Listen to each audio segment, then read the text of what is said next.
Sir sir বিশ্ববিদ্যালয়ের বর্তমান পরিস্থিতি যদি আপনি একটু জানান স্যার।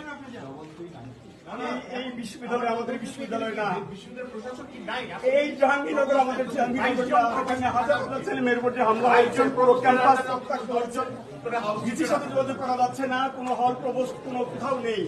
পুরো পুলিশরা মানুষ শিক্ষার্থীদের সাথে যে ব্যবহার করছে সেটা মানুষের পর্যায়ে 71 সালে এই ব্যবহার হয়েছে আমরা জানি না।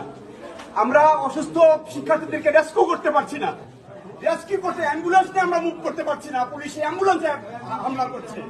এটা হতে পারে না। আমি সারা দেশের মানুষকে আহ্বান জানাবো, আপনারা দেখুন জাহাঙ্গীরনগর বিশ্ববিদ্যালয়ে কি হচ্ছে, আমাদের ছেলেমেয়েদের উপরে কি নারকীয় ভাবে আমাদের ছেলেমেয়েদের উপর হামলা হচ্ছে। আমাদের কিছু বলার নাই, আমরা সহ্য করতে পারছি না, নিতে পারছি না। আমরা কিছু লোক এখানে দাঁড়িয়ে আছি, আমরা নিতে পারছি না।